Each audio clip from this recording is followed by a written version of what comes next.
ज्यादातर किसानों की एक कॉमन समस्या है कि हम पहले के कंपैरिजन में ज्यादा फर्टिलाइजर्स का इस्तेमाल करते हैं, महंगे महंगे फर्टिलाइजर्स का इस्तेमाल करते हैं, अनुशंसित मात्रा से भी ज्यादा मात्रा में फर्टिलाइजर्स डालते हैं, महंगे महंगे स्प्रेज लेते हैं टॉनिक्स और पीजीआर्स के। उसके बावजूद भी प्रोडक्शन पहले के कंपैरिजन में लगातार कम होते जा रहा है। इसका एक मुख्य कारण है मिट्टी की उर्वरकता लगातार कम होते जाना।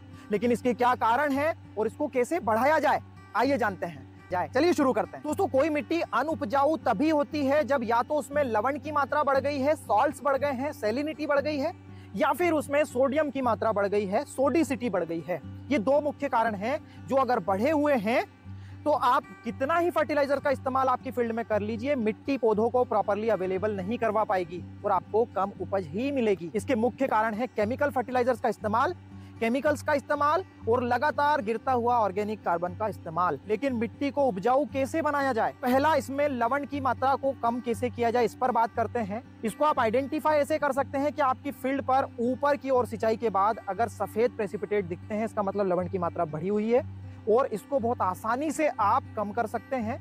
आप गहरी जुताई करवाएं अपनी फील्ड में लगभग 1 फीट की गहराई तक, चारों ओर मेड़ बांधकर और खेत में पानी भर दें, जिससे कि ये लवण जो कि पानी में घुलनशील है ये नीचे लीच आउट हो जाएंगे और ऊपर की जो क्रीम लेयर है उसमें लवण की मात्रा कम हो जाएगी। और दूसरा, सोडियम की मात्रा को कम कैसे किया जाए?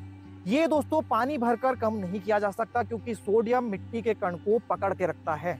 इसके लिए आपको जिप्सम का प्रयोग करना होगा। फील्ड की गहरी जुताई करवाएं 1 फीट की गहराई तक, अनुशंसित मात्रा जिप्सम की इस्तेमाल करें। उसके बाद में डबल जुताई करवाएं ताकि 6 इंच की गहराई तक जिप्सम मिट्टी में प्रॉपर्ली मिल सके। ये जिप्सम जो कि कैल्शियम सल्फेट है, इसका जो सल्फेट पोर्शन है वो सोडियम से क्रिया करके सोडियम सल्फेट बन के नीचे लीच आउट हो जाएगा और बचेगा कैल्शियम, जो कि हमारे लिए काम का है दोस्तों। और पीएच वैल्यू भी न्यूट्रल दिखाई देगी आपको, जो कि 7 के आसपास होगी। लेकिन दोस्तों, ये परमानेंट सॉल्यूशन नहीं है। परमानेंट सॉल्यूशन चाहते हैं तो आपको यही करना होगा कि आप रासायनिक उर्वरकों का प्रयोग धीरे धीरे कम करें और ऑर्गेनिक कार्बन का प्रयोग धीरे धीरे बढ़ाएं। जैसे ही केमिकल फर्टिलाइजर्स का प्रयोग शून्य हो जाता है, आप बैक्टीरिया जैसे कि केएसबी, पीएसबी, माइकोराजा, इनका प्रयोग करें और मिट्टी आपकी पहले जैसे ही उपजाऊ हो जाएगी, रीस्टोर हो जाएगी। दोस्तों, एपिसोड अगर आपको पसंद आया हो तो अपना वैल्यूएबल फीडबैक जरूर दीजिएगा, वीडियो को लाइक और ज्यादा से ज्यादा शेयर करिएगा। धन्यवाद।